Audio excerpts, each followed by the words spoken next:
Hey there, YouTube.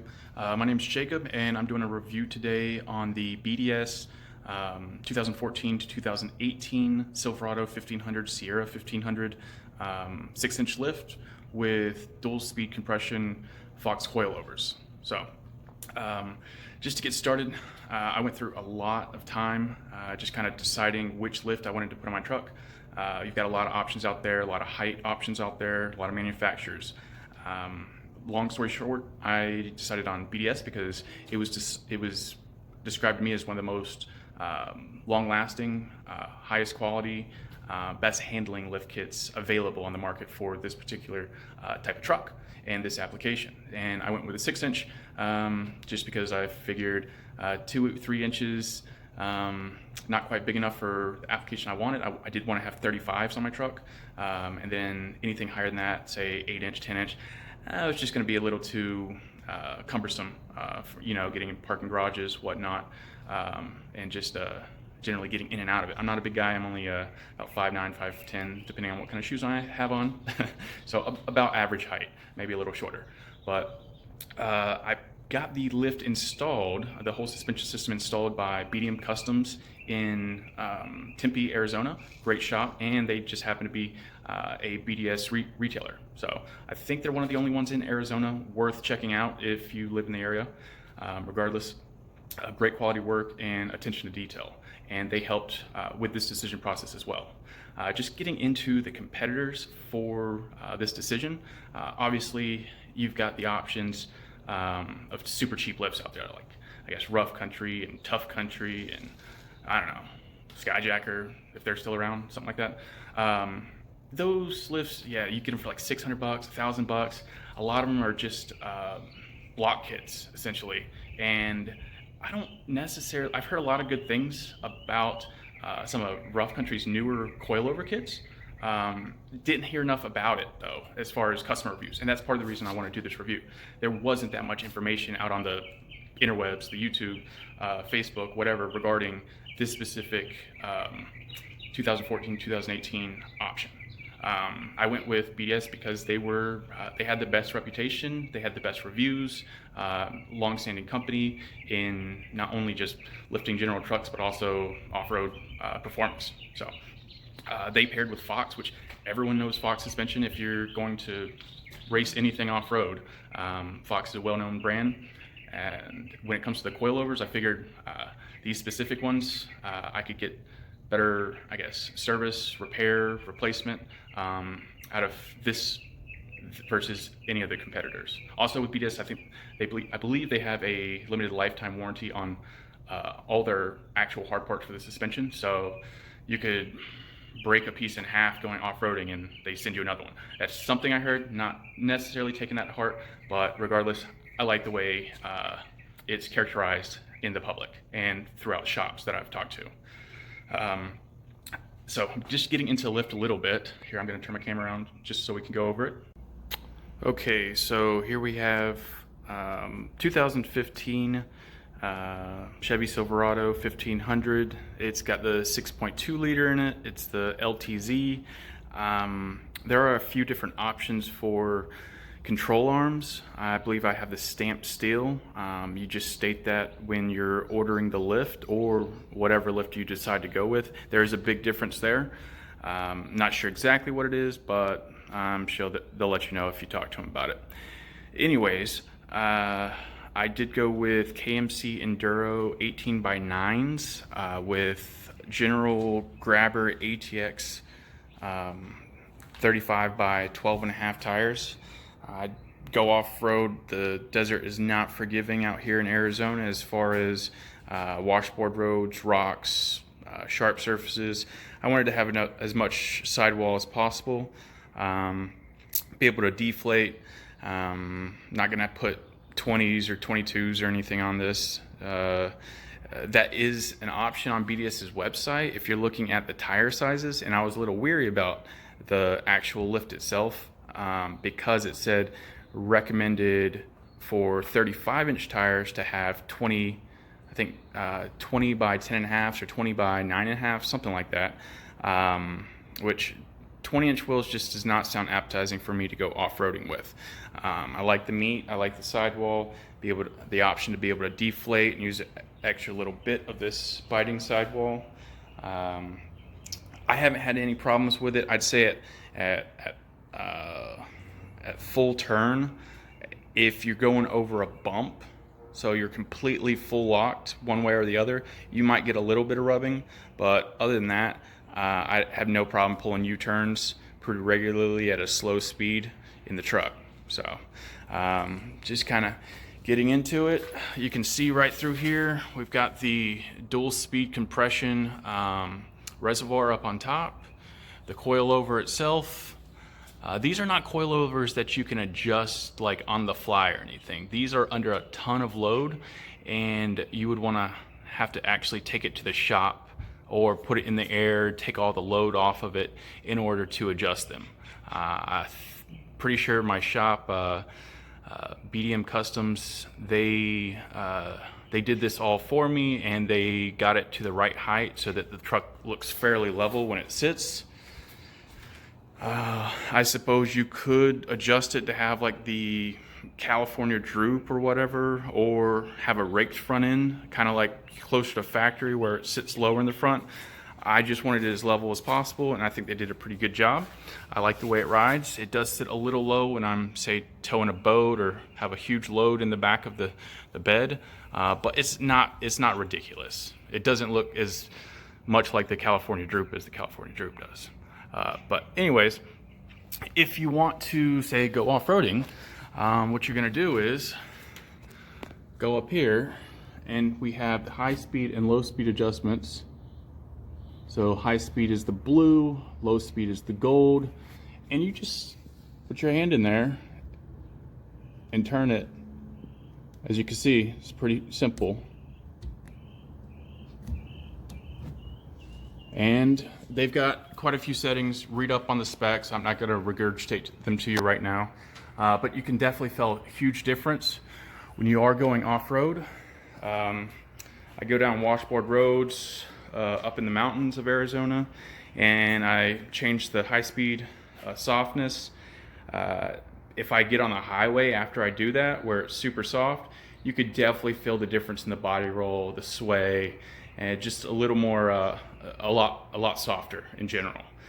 So it makes it super convenient being able to just go from off-roading, stop right before you get on the highway or main road, do a few clicks, do the adjustment, and you're able to have a lot more control and stability out of the suspension by firming it up. I do have the option for the Fox shocks in the rear too. You can see right through there. You know, they have an additional option for an added leaf spring with the BDS, this lift kit. And I've heard from other reviewers that in general, unless you tow regularly, it's a little stiff. And that's the reason why I didn't actually go for that additional leaf spring. I like this off-ride.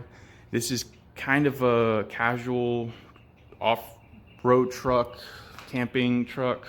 Not really it is a daily driver, but I don't use it for a lot of things other than just going off-road and going camping and stuff. Like I said, 9 months I've had it. Not the truck, but the suspension.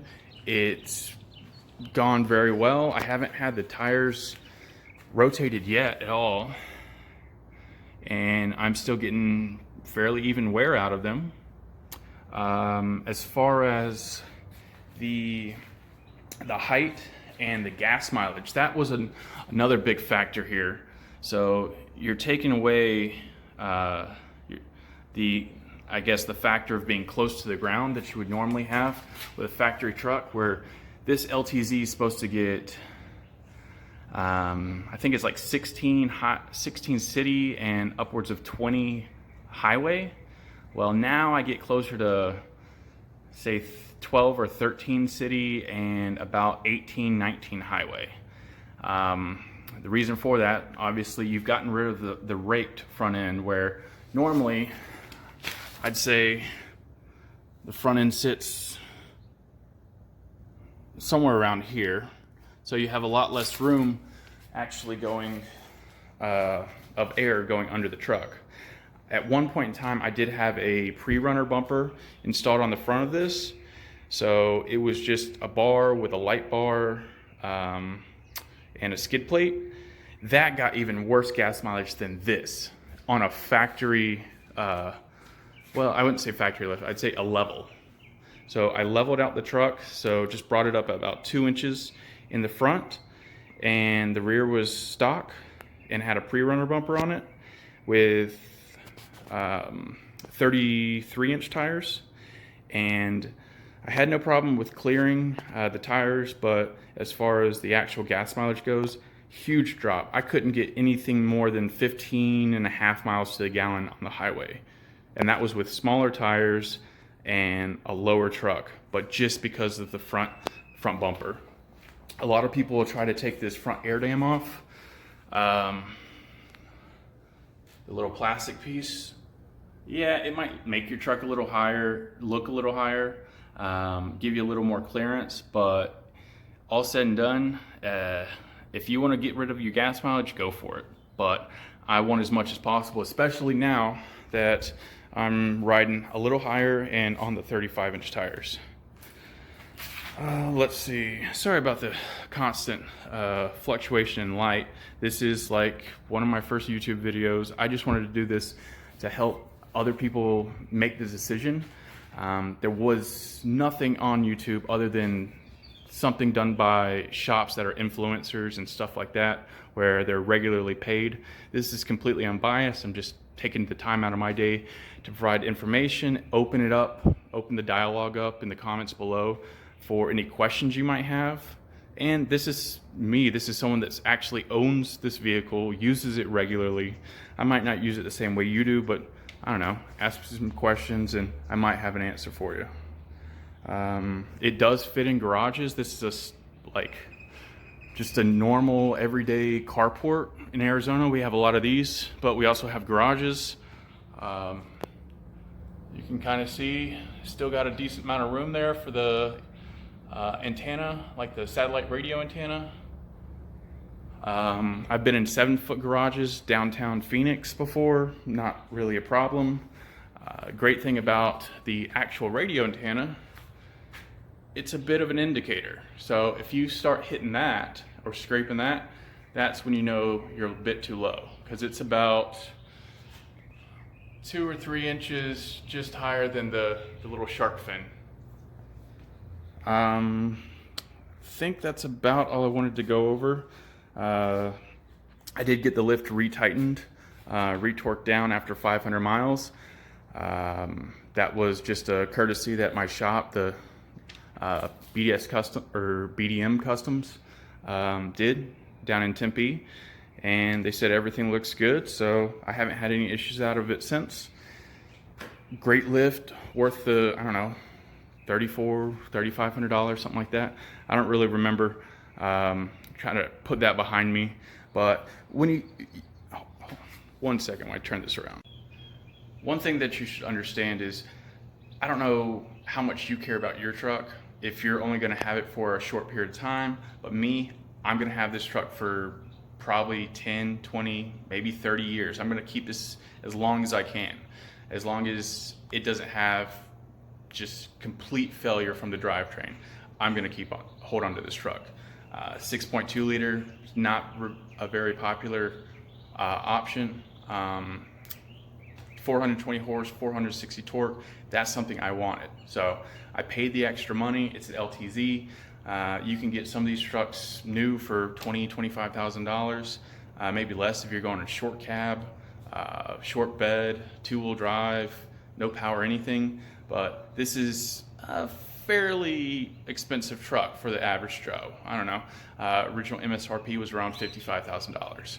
Well, am I gonna put a rough country, tough country, no-name brand lift, well, a strut lift at that, something that's just gonna put a spacer over the stock suspension right here and make it, instead of having a full coilover, having the stock suspension with just a strut spacer, am I gonna do that to a $50-something thousand truck that I wanna keep for 15 years? No. I've talked to too many people where they've had that type of suspension. It rides a lot harder than the stock suspension. My girlfriend gets in this thing and she says, oh, well, it actually rides a lot better on the road than it used to. This lift is certified, I think it's FVMSS, Federal Vehicle Mandated Safety something. I don't know. It's on BDS's website. It's legit, like as far as turning, not rolling over, amount of suspension, blah, blah, blah. I don't know the details, but it's a quality lift. It's going to last a very long time, or they're going to replace the parts, except for the Fox. But some places you get those rebuilt. So that's another reason I chose to go with Fox. I think that's about it. If you have questions, let me know. But 9 months in, I still love the thing. I'm glad I paid the extra money for it. There were the other options, like I think Icon makes something comparable. They've partnered with another company. Talked to a few people, but they just thought that this is going to be better on-road and off-road at both ends of the spectrum, whereas maybe the Icon might be a little more aggressive on the road and not as aggressive off-road. So it's all opinions, but this is a good one, good lift, solid investment in a truck you're going to keep for a long time. So highly recommend it. Thank you, BDS.